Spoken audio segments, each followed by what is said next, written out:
Hey, Tabor Nation. Just want to say hi. Man, we miss you. Sunny wants to say hi too. Just wanted to check in with you today. Do a little devotional for you. For those of you that don't know, I'm Amy Ratzlaff. I'm a professor in the Health and Human Performance Department. I also get to hang out in the CRC as an assistant athletic director there. And just wanted to say thank you for everything you've done this semester. You've finished strong.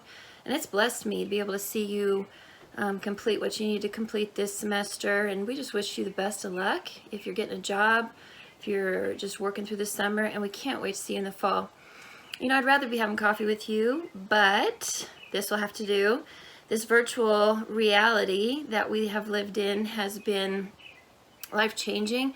I don't know about you, but I am zoomed out. I have been in so many Zoom meetings. I cannot tell you what kind of expert I am by now, and I'm ready for a break, and I'm sure you are too. But in one of the Zoom meetings I had a week ago or so, something occurred to me. There were like a few people on this Zoom meeting that were like this in the camera, and I feel like I still have some virtual personal space I need.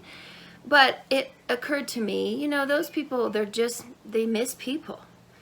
And there's a gap in their life because of this COVID problem that we have, and that gap is real, and it causes pain and discomfort.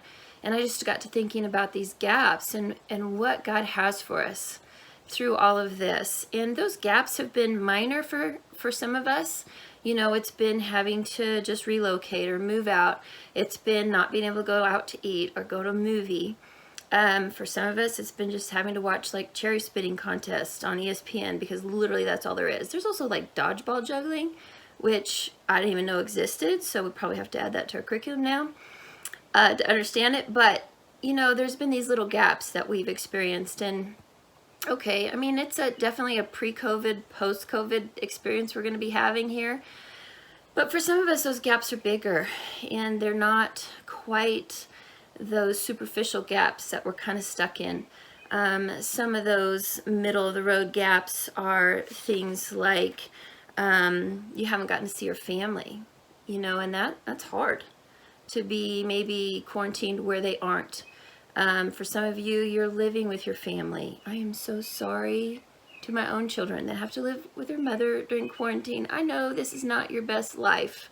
You are supposed to be in college, enjoying your time of independent life, and here you are with me stuck in the house. So thank you. And for all of you stuck with your mothers, just love them. This time is actually really pretty precious, but it still creates a gap for you guys, and it's very understandable. For some of you, your graduation was postponed, and yes, we hope to have that, and plans are to have that, but we just are in a gap of that. And for some of us, those gaps have gotten much bigger, and it actually become almost wounds. For some of you, you missed your senior season of ball, and I am doing this video the second time because the first time I started crying when I said that, because that's real. I mean, that is a deep gash that you're existing in. And for some of you, you've worked 10, 12 years for that season, and it's gone. And we're not going to be able to do anything about it. For some of you, you've had loved ones get sick or even pass away, and those aren't gaps anymore. You know, they're deep wounds.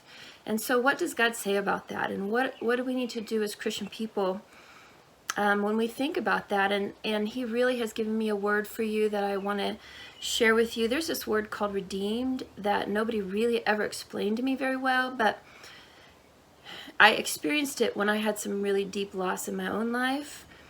And I'm a type A, so I wanted to get in there and fix the problem, and it was a problem that wasn't fixable. My loved one was going to die, and there's nothing I was going to be able to do about it. And just, you know, that pain of, why, Lord, why would you allow this stuff to happen? Why would you allow COVID to come in? And, you know, I realized, yes, there's an important piece to understanding why things happen so that they don't repeat themselves. But at the end of the day, we got to move on. You got to move on. It's more now, okay, now, Lord, what? We know we live in a broken world. It is what it is because of choices we've made over the past. It's broken.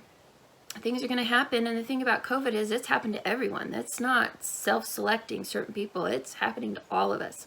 And so what do we do? I think the biggest thing that I feel like God wants us to hear is that in that gap, first of all, he's in it. He's not on top looking down. He is literally living in the gap with us. And that when we actually submit to him and ask him to come help us out of the gap, he redeems that painful experience to be something that's so much better. My favorite verse right now that I hold on to is Ephesians 3:20. It says, "Now to him who is able to do immeasurably more than we could ever ask or imagine, according to his power that is at work within us." That verse just tells me that whatever it is that I thought my spring was supposed to look like, God is in this gap with me of unknown and things that didn't go the way I thought. But he actually has promised to do something with it better than I could have ever imagined. And what I was imagining was pretty great for some of you during your senior seasons.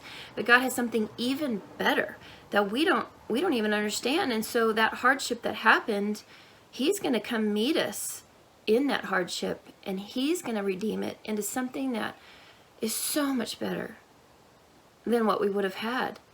And I think that's the joy of being a Christian person, is that God will use that power to redeem us every single time we ask.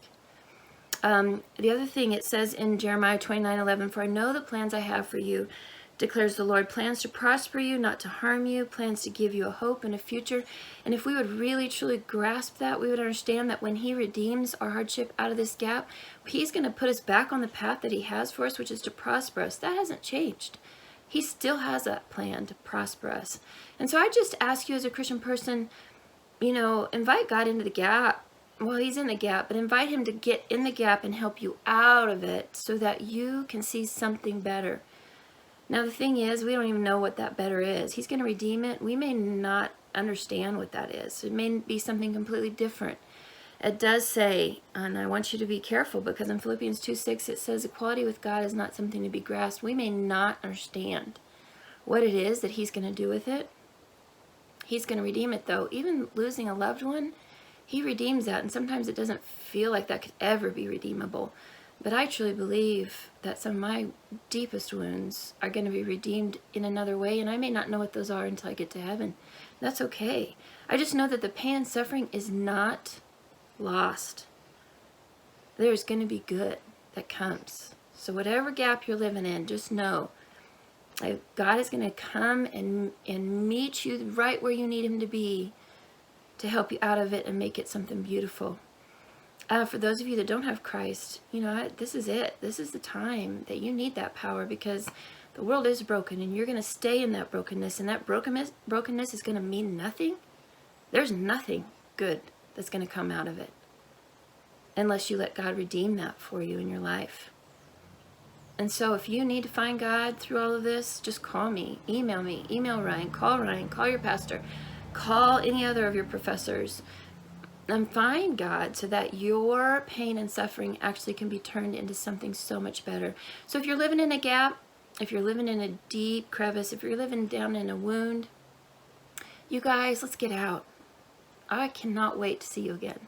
I will see you in the fall, and I believe you're going to be better than you've ever been. And I want to experience that with you and find that joy with you and look back at this and say, oh man, did you see what God did through all of that? This is an amazing time to be alive. Don't forget that. Well, we'll talk soon. Take care. Let me know if you need anything. See you in the fall.